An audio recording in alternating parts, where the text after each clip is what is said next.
Sueña, pero despierta de tus sueños y persigue tus sueños y serás muy feliz. Que la vida es un fin de oportunidades. Proponte y lo lograrás. Sean todos ustedes muy bienvenidos. Soy el Dr. Julio Paredes desde Paraguay y es un gran honor y todo un verdadero placer poder ser partícipe de los fines de la FELSOCEM, con la búsqueda de la capacitación constante de sus miembros en la mira de la excelencia y la profesionalidad. Dicho esto, pues adentrémonos en un mundo donde la prima es la duda. Pues consideremos lo siguiente: 86 millones de neuronas forman en una persona. Cada neurona tiene una capacidad aproximada de sinapsis con otras 1000 neuronas y recibir unas 10.000 conexiones más. Con esto se llegaría a unos 100 billones de conexiones, todos dentro de una persona. Y en este tema que me toca hablarles a ustedes, se atañe y se centra en un grupo de neuronas a las cuales podríamos catalogarlos como neuronas rebeldes, que enojados con el sistema, pues deciden desencadenar impulsos nerviosos anómalos, sincrónicos y excesivos, patológicos, cuyas relevancias a nivel corporal denotan distintos tipos de manifestaciones, que desde un simple pestañeo hasta una manifestación de desconexión de la persona de sí misma con el medio que le rodea, hasta incluso transgredir los límites del pensamiento. Es así que dentro de esta apasionada materia que me toca hoy enfrentar con ustedes, me dispongo pues a engendrar el conocimiento que ya estaría instaurado en ustedes, mas a mí me tocaría darles un repaso. Considerar, por ejemplo, cómo ciertos pequeños estímulos pudieran desencadenar grandes sintomatologías.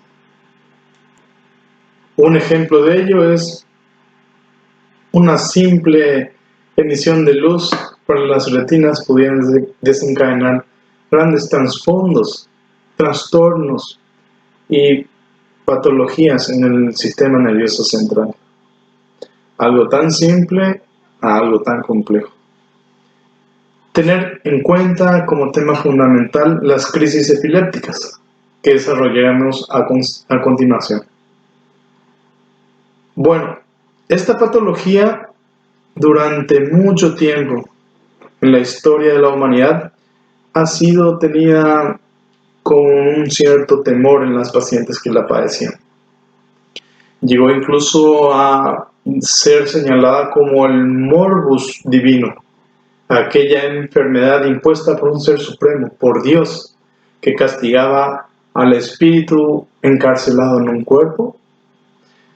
La idiosincrasia y la creencia de aquella época denotaba que el alma vivía feliz en el manto celestial y que tras un tropiezo caía y se encarcelaba en un cuerpo. Una vez que pudiera salir del cuerpo nuevamente para ser nuevamente feliz en el manto celestial, en el nous, a esta creencia llegó a ciertas terapéuticas que nos llevarían a pensar inadecuadas, pero que en su momento llegaron justamente a basarse en evidencias, en teorías científicas, que llevaron a la medicina a tener una terapéutica de trepanación. Llegaron a agujerear cráneos pensando que la epilepsia podía ser subsanada de esta manera. Actualmente incluso es notoriamente practicada en ciertos lugares en un ambiente muy inadecuado, como lo haremos más adelante. El morbus divino. En la Edad Media, tenía sus consecuencias. La Inquisición, donde se agarraban personas con epilepsia, denotando que esta enfermedad, bueno, era un acto de brujería o una posesión demoníaca. Tenían un triste y dramático final. Durante toda la historia de la humanidad fue estigmatizándose a tal punto de que actualmente también, como les había mencionado, se practican en ciertas comunidades la trepanación, tratar de liberar de esta patología dándole un agujero en el cráneo, ¿verdad? Tal es el punto que surgió como un estigma a la persona que lo padecía.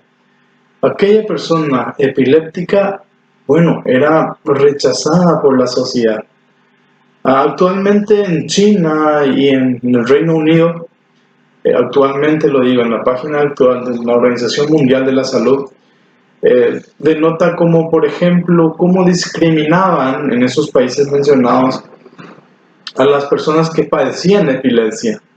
Incluso era motivo de nulidad de matrimonio. En los Estados Unidos, hasta los años 70, eran las personas discriminadas a tal punto de que no podían acceder a ciertos lugares, ya sean públicos o privados. Tal es el punto que el estigma llegó a encauzarse con 3 trastornos psicológicos que producían en las personas. Una de ellas es la agorafobia en el 38% de los casos, donde la persona rechaza estar en público, per se a la enfermedad que tenía. En un 37% se notó que las personas padecían depresión y en un 29% una ansiedad social. Todo esto por el hecho de ser rechazado en la sociedad. Tener en cuenta que esta enfermedad, como era muy estigmatizada, lograba sucumbir a la persona en sus manifestaciones sociales. Es decir, no se desarrollaban más que individualmente y de una manera muy introvertida. Pero, ¿qué pasó con ciertas personas que en el transcurso de la historia de la humanidad pudieron lograr y alcanzarlo todo? Hay personas como las que mencionaremos y veremos, fueron catalogadas como epilépticas en su tiempo y lograron conquistarlo todo. Leonardo da Vinci, mencionando 2 de sus grandes obras, la Gioconda y el Hombre de Vitruvio, con proporciones ideales del cuerpo humano. Cabe mencionar que me tocó verlas este año en el Museo del Louvre y también en el Museo de Leonardo da Vinci allá en Italia, en Venecia. Hermosos tesoros de la humanidad. Posteriormente tenemos otro personaje de la historia, como ser Julio César, el gran emperador romano que padecía de epilepsia, Alejandro Magno, San Pablo, que en una crisis de epiléptica, según describen algunos libros, pudo ver la verdad y su transformación fue tal que en un periodo posictal pudo cambiar toda su forma y su creencia para transformarse al cristianismo. Isaac Newton, Napoleón Bonaparte y Albert Einstein, creando la fórmula muy conocida por todos, E es igual a mc², llegando a impactar tanto en el mundo científico y en las bases de la gravedad y la gravitación. Bueno, hablemos del morbus divino, la epilepsia. Habría que definir algunos conceptos fundamentales, entre ellas las crisis convulsivas, las crisis epilépticas y la epilepsia como patología. Tener en cuenta que las crisis convulsivas y las crisis epilépticas tienen similares conceptos que se diferencian en las manifestaciones clínicas. Ambas son fenómenos paroxísticos que se originan en un grupo neuronal del sistema nervioso. Y esta actividad neuronal manifestada en forma paroxística debe ser anormal, debe ser excesiva y debe ser sincrónica. Esto tiene una manifestación en el cuerpo humano de varias maneras. Es ahí la diferencia entre lo que es una convulsión y una crisis epiléptica. Las convulsiones son las denotadas como contracciones y las crisis epilépticas abarcan estos tipos de manifestaciones más otros que veremos a continuación, de acuerdo a la clasificación de las crisis epilépticas que se darían en las personas. La epilepsia, bueno, es la predisposición a tener la epilepsia. Son crisis epilépticas que deben de reunir la constante de que sean recurrentes y debidas a un trastorno crónico o manifestarse primariamente en una manifestación de crisis convulsiva o crisis convulsiva con una etiología de lesión estructural demostrable. Con esto llegamos a diferenciar lo que son las crisis repetidas con etiología corregible. Por ejemplo, las convulsiones febriles. Las convulsiones febriles no son convulsiones epilépticas, no entran dentro del rango de las epilepsias. Las convulsiones febriles son más bien crisis convulsivas manifestadas por una etiología corregible. No existe una lesión estructural para que esto acontezca. Pudiera darse también, pero ya sería otra denominación. Las crisis convulsivas se dan por una etiología de hipertermia. Entonces, no entra y no se cataloga dentro de este grupo de patologías. Tampoco las crisis aisladas sin lesión estructural. Hablemos de la etiología y la fisiopatología de los trastornos epilépticos. Considerar que esta patología tiene una etiología genética y una etiología adquirida. La genética son fundamentalmente dos tipos: las herencias poligénicas, que se dan fundamentalmente en los trastornos generalizados, y las herencias monogénicas, que se dan en los trastornos focales. Los trastornos adquiridos que pudieran dar origen a la epilepsia son múltiples, varios. Entre ellas podemos denotar fundamentalmente las infecciones del sistema nervioso, las malformaciones del desarrollo del sistema nervioso, los traumatismos cranoencefálicos que pudieran darse, las enfermedades degenerativas y otras situaciones que son del tipo adquiridas. Este cuadro es muy importante porque en ella vemos la distribución de acuerdo al grupo etario de las etiologías. En los niños lactantes y preescolares de 0 a 4 años tenemos que las malformaciones del desarrollo del sistema nervioso central son la causa fundamental, seguidas fundamentalmente también por infecciones del sistema nervioso. Posterior a esto, de 5 a 14 años, que son los niños escolares, observamos que la misma proporción de etiologías se ve en este grupo etario. Posterior, siendo adolescentes y jóvenes, ya tenemos un auge de las etiologías de origen traumático. Luego, en los jóvenes, en los adultos, las proporciones de etiologías van desde iniciándose en los tumores, también se mantiene el traumatismo cranoencefálico, también las infecciones entran también en juego, pero inicialmente en poco porcentaje las enfermedades cerebrovasculares, para posteriormente, a partir de los 45 años hasta los 64 años, en la edad adulta, darse y asentarse como etiología fundamental las enfermedades cerebrovasculares. Posterior a esto, la edad de 65 años en los adultos mayores, sigue persistiendo las enfermedades cerebrovasculares como la etiología fundamental para la adquisición de la patología epilepsia. Existen crisis convulsivas que se dan, por ejemplo, a diferenciar las crisis convulsivas de origen febril, las convulsiones por fiebre.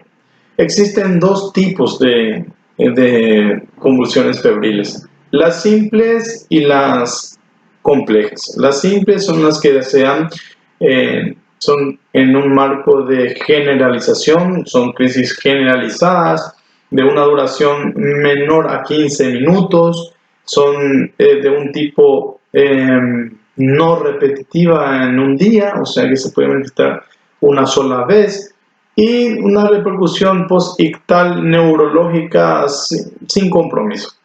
Las crisis convulsivas febriles complejas son aquellas que se dan a partir de los 15 minutos en adelante, tienen una duración mucho menor, son del tipo focales, y algo muy importante a tener en cuenta es que predisponen mayor proporción a sentarse como etiología de la epilepsia en sí. Considerando una proporción de, por ejemplo, las crisis simples llevan hasta el 2% al 5% de la predisposición para epilepsia, siendo 1 a 2% de la población, la predisposición normal en la población general. Y las crisis complejas llevan hasta el 10% de posibilidad de padecer epilepsia. Tenemos las crisis convulsivas postraumáticas, que se dividen en 3 tipos de manifestaciones. Las primeras son las convulsiones inmediatas, que se dan dentro de las 24 horas, y la predisposición para la epilepsia son mínimas o casi nulas. Las tempranas, que se dan dentro de los 7 primeros días del postraumatismo cráneoencefálico, y que van hasta una proporción del 10 al 25% para la predisposición de epilepsia. Luego, las convulsiones postraumáticas tardías, que se dan a partir de la semana de producida el traumatismo en adelante, pueden extenderse hasta 10 años, por ejemplo. Estas sí son catalogadas como muy pasibles de dar curso a una epilepsia per se, incluso llegando a superar el 50% de las crisis. En esto hay que denotar algo muy importante: que existen cambios estructurales o funcionales dentro de la estructura del sistema nervioso central basadas en el traumatismo que la persona había recibido, como ser, por ejemplo, neuronas, pérdida de neuronas muertas, las inflamaciones que han alterado las sinapsis excitatorias, elevándolas, y las inhibitorias reduciéndolas, un trastorno en la membrana neuronal. Bueno, todo esto llevaría a una producción posterior de epilepsia.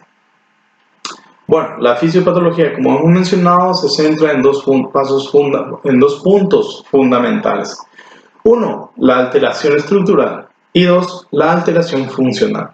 La alteración estructural se da fundamentalmente en la pérdida neuronal, en las anomalías de la conformación de las dendritas, una reorganización estructural del sistema nervioso debido a una inflamación dada, y una gliositis que pudiera darse como una lesión estructural. Y una alteración o lesión funcional de la neurona y de la glía, como ser, por ejemplo, ya lo hemos mencionado, son los cambios en la permeabilidad de ciertos iones por cambios en su distribución y o función, aumento de las conexiones excitatorias y disminución de las conexiones inhibitorias. Esto acarrearía como un grupo neuronal propenso a la formación de epilepsia. La clasificación es muy simple. La epilepsia pueden ser epilepsias focales o generalizadas, de acuerdo a la manifestación clínica que pudiera dar. Las focales se vuelven a dividir en 3 tipos: las focales con pérdida de la conciencia, donde el paciente pierde el conocimiento de sí mismo y en relación a su persona con el medio. Es un tipo de epilepsias focales. La siguiente son las focales sin pérdida de conocimiento, y la tercera es aquella crisis focal que se inicia como focal, valga la redundancia, y secundariamente se generaliza. Bueno, el tipo de convulsiones focales sin pérdida de conocimiento son las que fundamentalmente se dan como alteraciones motoras, sensitivas, autónomas, psicológicas o sensoriales. Mencionar entre las motoras, por ejemplo, una contracción tónica o tónico-clónica o mioclonías que pueden darse, por ejemplo, en un miembro superior. Las sensitivas podrían ser, por ejemplo, una hiperestesia, un trastorno en la sensibilidad en las manos. Las manifestaciones autónomas serían, por ejemplo, una hiperhidrosis, una hipersalivación y otros trastornos. El trastorno psicológico, por ejemplo, embarcaría un miedo intenso a una cierta situación, una ansiedad inicialmente a ciertas cosas para después generalizarse. Y los trastornos sensoriales, como serían, por ejemplo, trastornos del olfato, del oído, que generalmente se ven en las lesiones de los lóbulos temporales. En el olfato, por ejemplo, estarían las cacosmias, las anosmias, como ser alteraciones o pérdida del sentido del olfato. Y en las auditivas, como podrían ser, por ejemplo, acúfenos o de alteraciones en la disminución o amplitud de la audición. También tener trastornos sensoriales que abarcarían, por ejemplo, la ilusión de la visión, como se llaman las ilusiones. Algo muy importante que recalcar aquí es, entre las motoras, por ejemplo, es la marcha jacksoniana. Es aquella crisis que se inicia que es focal y se inicia en un grupo muscular para después seguir una somatotomía en relación al homúnculo cerebral de representación en el esquema frontal, la prerolándica, ¿verdad? Entonces se inicia, por ejemplo, con una convulsión de los dedos, de un dedo, para después generalizarse en los otros dedos, seguir en la mano, seguir en el brazo y posteriormente incluso llegar, por ejemplo, a la cara. Y la parálisis de Todd es aquella parálisis, es muy infrecuente, pero que a veces asusta y nos da una connotación de gravedad, no siendo necesariamente grave la persona que lo padece. ¿Qué es la parálisis de Todd? La parálisis de Todd es aquella patología en la cual en un periodo posictal el paciente post-convulsión queda, por ejemplo, con una parálisis de un miembro de la mano, por ejemplo, que puede ser incluso semanas o meses, puede entenderse esta parálisis o paresia.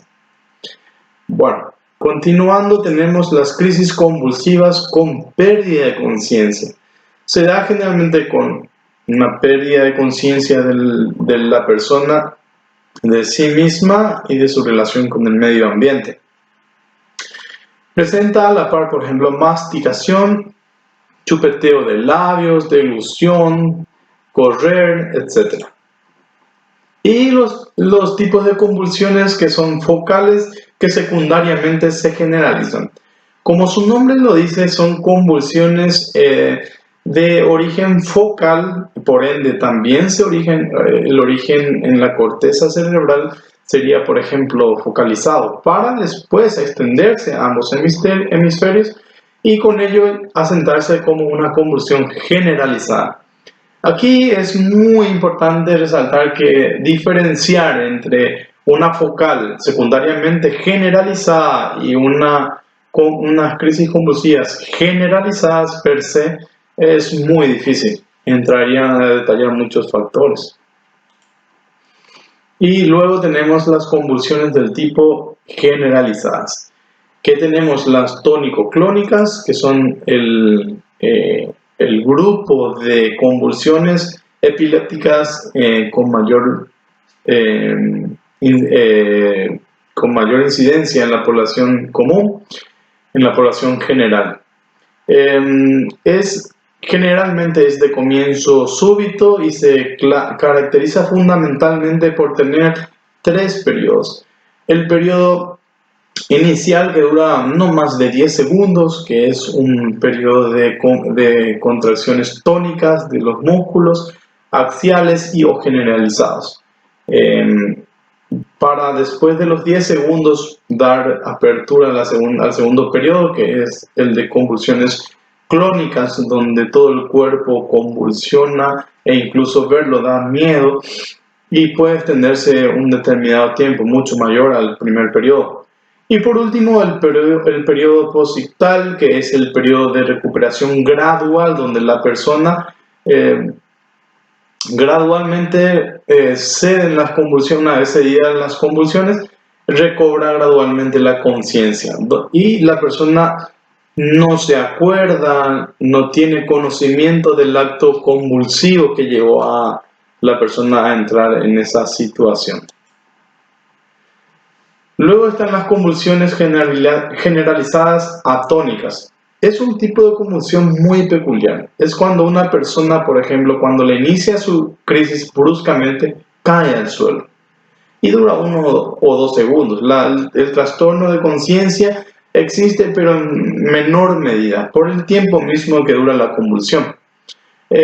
Aquí lo que hay que tener en cuenta es que el hecho de que la persona, cuando le llega a su crisis, puede caer en un traumatismo, ya sea de un miembro y acontecer una fractura, o un traumatismo craneoencefálico. Hay que cuidar mucho este aspecto en esta clase de pacientes. Las convulsiones generalizadas de ausencia generalmente se ven en los niños. Es el tipo de convulsión en donde el paciente pierde su conocimiento, su conciencia en sí, la parte cognitiva se ve muy afectada y se escapa de la realidad.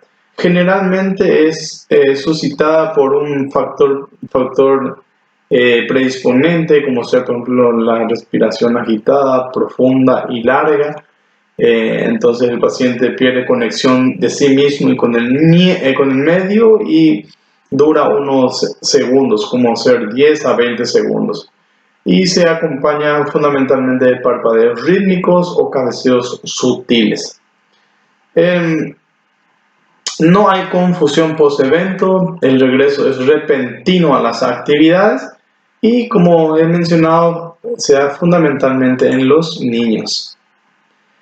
El tipo de convulsiones generalizadas mioclónicas son repentinas, son breves y son muy rápidas. Son movimientos bruscos que afectan a todo el cuerpo o una parte de esta. Por lo general no afecta a la conciencia. Es necesario un electroencefalograma para su diagnóstico y también entra dentro del grupo de las convulsiones generalizadas. Ahora bien, vemos una persona que tiene contracciones múltiples de su cuerpo. ¿Es o no es epilepsia? ¿Cómo lo diagnosticamos? Entonces, es un punto a tener en cuenta. Para el diagnóstico se tienen en cuenta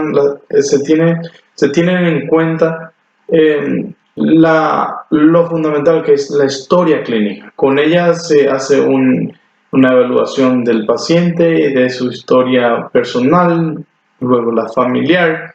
También se tiene en cuenta el examen físico, una historia clínica de costar el examen físico para la evaluación del paciente.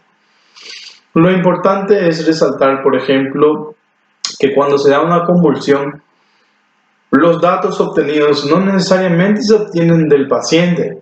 Se debe recurrir incluso a terceras personas para poder hacer una correcta evaluación del paciente. A tal es el punto que si tiene una convulsión generalizada, bueno, pues no podrá describirlo más que otras personas que lo ven convulsionando.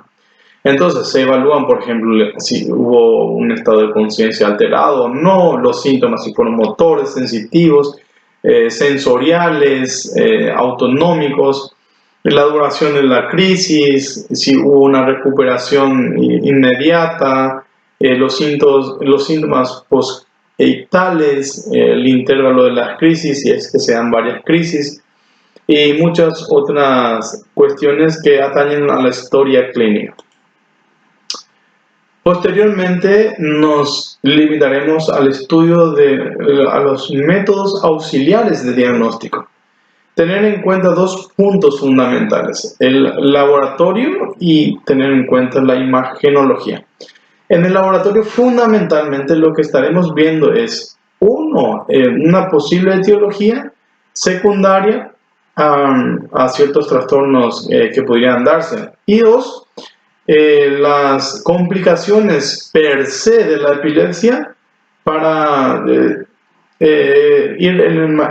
conseguir un manejo adecuado ya en la terapéutica del manejo, lo que sería una monitorización.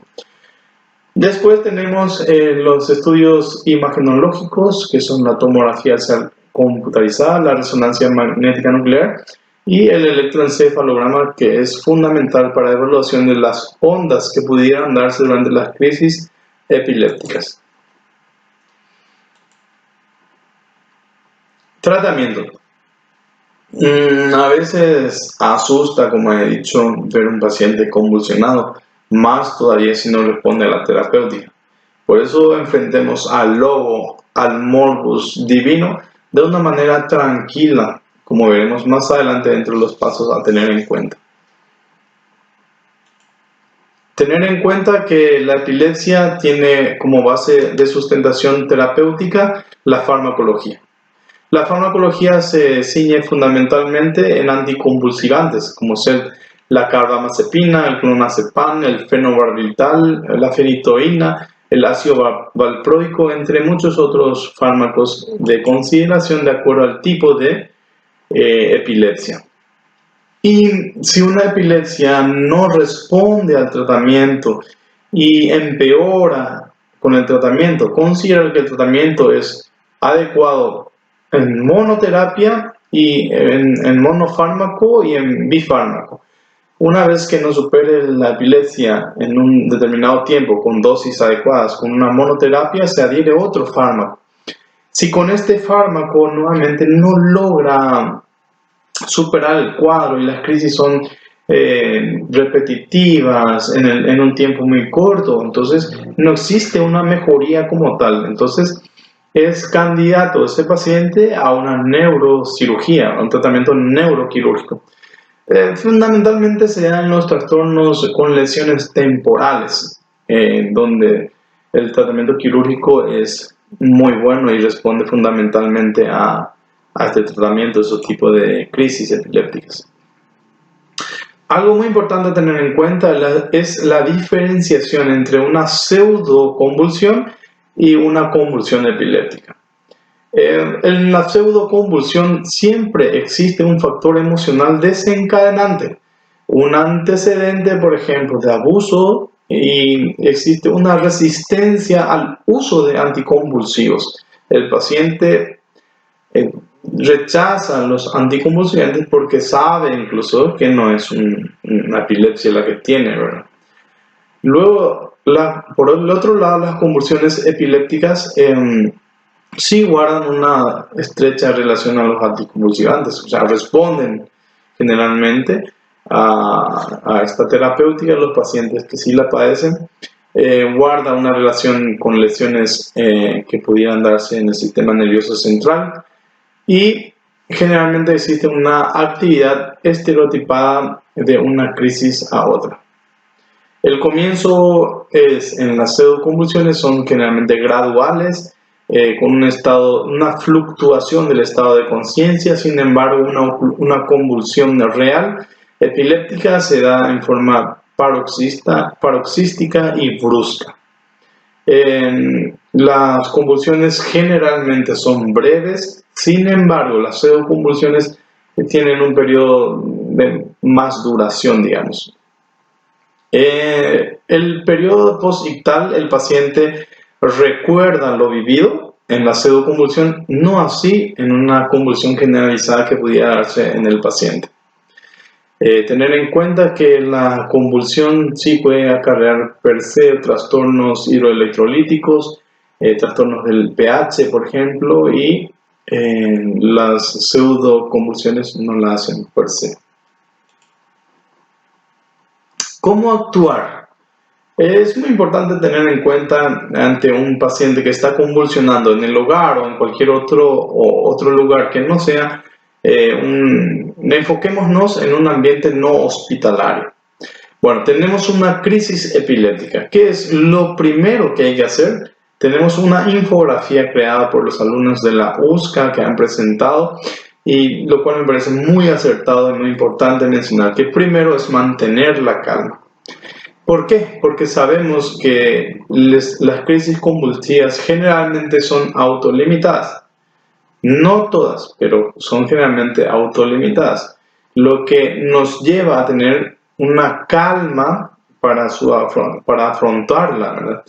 Luego iniciar un cronómetro de la duración de las crisis convulsivas. Esto es muy importante porque estaremos determinando, por ejemplo, un estatus convulsivo cuando se dé un estatus convulsivo, y si el mismo es precoz, tardío y refractario, por ejemplo, porque de acuerdo al tiempo en que se va desarrollando las crisis convulsivas, pues tienen un tratamiento totalmente diferente.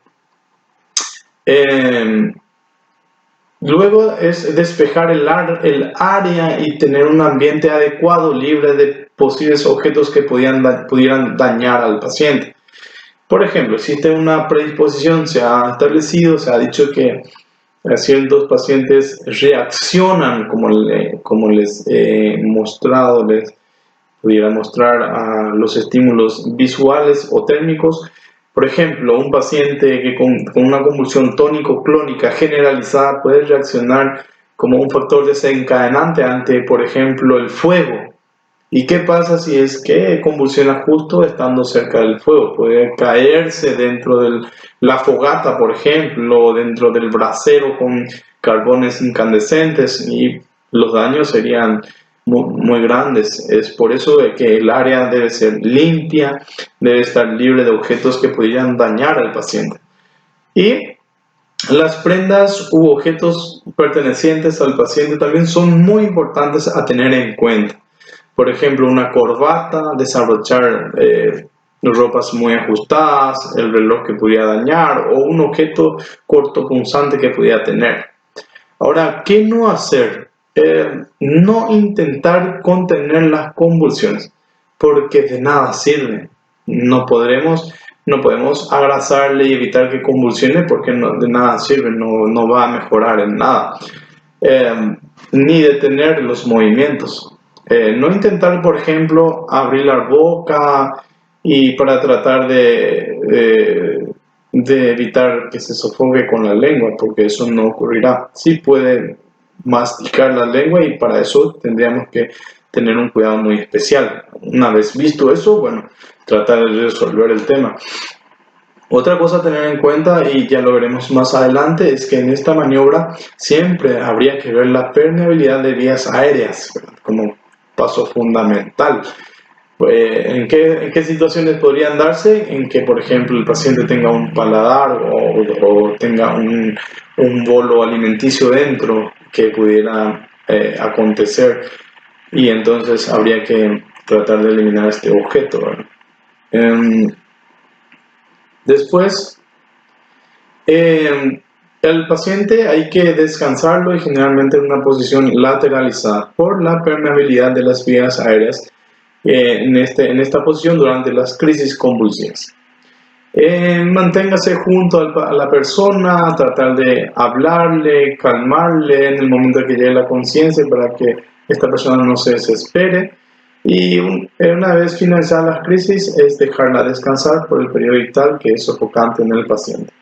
Algo muy importante a tener en cuenta es que durante la atención a todo paciente con epilepsia se debería de llamar a profesionales, debe llamarse a emergencias médicas para una posterior atención de los mismos y evitar las complicaciones que ellas pudieran llevar. No es necesario realizar reanimación cardiopulmonar. ¿Por qué? Porque el problema no se encuentra en estos ámbitos. Sí es muy importante verificar el A, B, C, D, E, tratando de conservar la vida. Eso ya lo veremos más adelante. No suministrar ningún medicamento ni nada que beber. Es lógico, porque incluso en el periodo posictal existe una fluctuación de la conciencia y algo muy importante, los músculos entran en un periodo refractario, ya no están contraídos y puede haber podría producirse una aspiración, una neumonitis química. Esta tabla es muy importante y me pongo de esta manera para tratar de explicarlo de la mejor manera. Punto 0. Una vez cronometrado el tiempo de duración de la crisis convulsiva del paciente, es muy importante tener en cuenta el ABCDE de atención de emergencia. En ella estaríamos viendo la vía respiratoria, si no existe un deterioro del sistema circulatorio. Y con eso, ¿a qué nos enfocamos? Nos enfocamos a preservar la vida del paciente. Una vez hecho esto y estando seguros de que el paciente no corre peligro de muerte inminente, entonces vamos a la siguiente etapa, que es la oxigenoterapia. Con ello, ¿qué logramos o cuál es nuestra finalidad? Es la de preservar a los órganos fundamentales del cuerpo, los órganos nobles del cuerpo, el sistema nervioso central, el corazón, el riñón. Posteriormente, realizar un monitoreo general del paciente. Con esto estaremos viendo, podríamos ya incautar, digamos, la etiología de esas crisis convulsivas y solucionarla. Por ejemplo, convulsión febril. El paciente convulsiona porque tiene fiebre, entonces, ¿qué deberíamos hacer? Bueno, tratar la fiebre. Existe una hipoglicemia o una hiperglicemia, en otro caso que podría darse, ¿verdad? Corregir esta anomalía llevaría incluso al cese de las crisis convulsivas.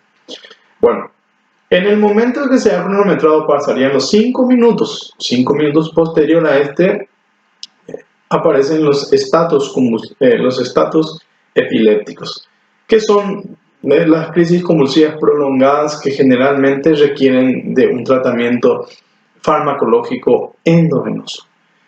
¿Cómo tratarlos? Evidentemente habría que canalizar una vía. Ahora la pregunta es, tenemos un paciente con una convulsión tónico-clónica generalizada que ha pasado más de 5 minutos, se ha extendido a 10 minutos, que es una progresión larga en el tiempo, que denota una acción farmacológica endovenosa. ¿Cómo colocarle una vía periférica? Es muy importante tratar de hacerlo. Supongamos que llegan los 5 minutos, pasan los 10 minutos, pasan los 15 minutos, llega a los 30 minutos. La epilepsia, el estatus epiléptico se considera como refractario porque no ha podido solucionarse. Ni con la administración de fármacos, si es que se pudo canalizar la vía. Si no canalizamos una vía, bueno, pues recurrir a la vía intraósea, que generalmente se da en la tibia, en su maléolo anterior a 2 centímetros medial más 1 centímetro proximal, donde el trocar debe de ingresar para hacerle una hidratación, una correcta hidratación, y por ende, por este medio, iniciar los fármacos que serían de la primera fase. Los ideales son el diazepam y el midazolam. Una vez canalizada la vía y una vez administrados los medicamentos, en 10 minutos después sigue convulsionando, bueno, se hace una segunda dosis de las benzodiazepinas. Posterior a esto, 15 minutos, nuevamente una reevaluación y el paciente sigue convulsionando, se recurre a la segunda línea de fármacos que pudiera darse, en este caso, levetiracetam, luego serían, por ejemplo, el ácido valproico, la fenitoína, y con esto, una segunda dosis posterior, sin resolución del caso, y llega a los 30 minutos, se considera un estado de extrema emergencia donde las neuronas ya mueren, a los 30 minutos, ya existe un riesgo de vida y entonces ya el paciente ya no se administran los fármacos anticonvulsivantes, ya se induce a un coma del paciente, un coma farmacológico para evitar las convulsiones. Bueno, una vez hecho esto, el paciente debe de estar en terapia intensiva, en cuidados intensivos. Los síndromes, algo muy importante de detallar aquí es que tenemos el síndrome de West, el síndrome de Lennox-Gastaut, la epilepsia mioclónica juvenil y la epilepsia temporal. Son síndromes que mencionaré por su importancia y relevancia en la evaluación clínica de los pacientes y por la mayor prevalencia de los mismos. El síndrome de West es un tipo de convulsión que se da generalmente en lactantes menores de 1 año. Son contracciones espasmódicas, generalmente de la cabeza y los miembros superiores. Se da en forma repetitiva y durante el día y generalmente no responden a los fármacos anticonvulsivantes, pero sí responden a la CTH. Existe una teoría que debe darse en este caso, que son los espasmos infantiles. Existe un deterioro neurológico ya evaluable al examen físico del paciente y un electroencefalograma interictal con ipsarritmia. Luego tenemos el síndrome de Lennox-Gastaut, que es de aparición generalmente entre los 3 a los 5 años. Tiene un mal pronóstico. Algo importante de detallar que ambos síndromes pueden darse por una misma etiología, un mismo tipo de lesión estructural, por ejemplo, pero de manifestaciones diferentes en las distintas etapas de la vida, una en el lactante y otra en el niño preescolar, escolar. Y ambas son las mencionadas anteriormente, el síndrome de West y el síndrome de Lennox-Gastaut. Estas responden a las crisis, generalmente son de ausencia típica, los trastornos convulsivos atónicos, mioclónicos, pero fundamentalmente son las tónico-clónicas. Las tónicas. El tratamiento es el ácido valproico. La epilepsia mioclónica juvenil es la más con mayor prevalencia entre los jóvenes. La epilepsia de los jóvenes es aquella que se da fundamentalmente en una etiología desconocida, aparece entre los 13 y 18 años de edad. Un tercio de los pacientes se ha demostrado que tienen antecedentes familiares. Las convulsiones son del tipo mioclónicas, predominan matutinamente y son bilaterales. El tratamiento también es el ácido valproico, entre otros fármacos. La epilepsia temporal. La epilepsia temporal es una lesión en el lóbulo temporal que se da fundamentalmente a través de una esclerosis del temporal. ¿Qué es importante destacar de esta lesión, de este tipo de epilepsia? Que es una epilepsia muy variada, con una clínica que repercute, como dijimos al inicio, desde una clínica de un parpadeo hasta trastornos de la personalidad e incluso transgredir el pensamiento, como lo veremos ahora. Los trastornos son de origen estructural en el lóbulo temporal, son muy refractarios al tratamiento, por ende, al tratamiento farmacológico, por ende, personas del tipo de convulsiones epilépticas temporal, ya sean con trastornos psíquicos, vegetativos, motores, sensitivos, auditivos, que refractan al tratamiento, que no mejoran el tratamiento, ya sea con doble fármaco instalado a dosis correspondiente en un tiempo determinado. Bueno, la neurocirugía da un buen avance para el tratamiento de esta enfermedad. Tener en cuenta que el tipo de lesión que se da fundamentalmente es la esclerosis hipocampal. Existe un periodo positival complejo y a veces muy largo. Algo muy importante de mencionar es un tipo de manifestación de las epilepsias del lóbulo temporal, que como dijimos transgrede el pensamiento. Es decir, la persona que cree, por ejemplo, ya haber vivido un acto que recién está pasando o que va a pasar, por ejemplo. Entonces, ¿qué pasa en esta situación? Hay una línea delgada entre la realidad y la ficción, digamos. La persona que la padece cree haber vivido una situación anteriormente a la que está viviendo ahora. Llegó un tiempo, una edad, también en periodos antiguos, donde la creencia llegaba a denotar, por ejemplo, la encarnación de las personas. Se reencarnó en otra persona y en la situación vivida, bueno, pues es la vida pasada. Entonces, este síndrome se caracteriza fundamentalmente por vivir lo ya vivido y es el denominado déjà vu. Es muy importante denotar que la epilepsia actualmente se afronta en la sociedad a través de la Organización Mundial de la Salud con el conocimiento, es decir, dar un vasto conocimiento sobre esta enfermedad para evitar la estigmatización. Es más, el 70% de los pacientes con una monoterapia pudiera no convulsionar en su vida. Es una patología tratable, conllevable, que no se necesita estigmación de la sociedad y por ende evitar otros trastornos como ya habíamos dado, la depresión, la agorafobia y la ansiedad social, que están muy arraigados a esta patología. Bueno, creo que es todo. Es un verdadero honor poder estar presentando esta clase de neurología y espero que les vaya muy bien en esta vida y saludos. Recordar siempre, pluvis et umbra sumus. Un verdadero honor. Sean todos ustedes muy felices.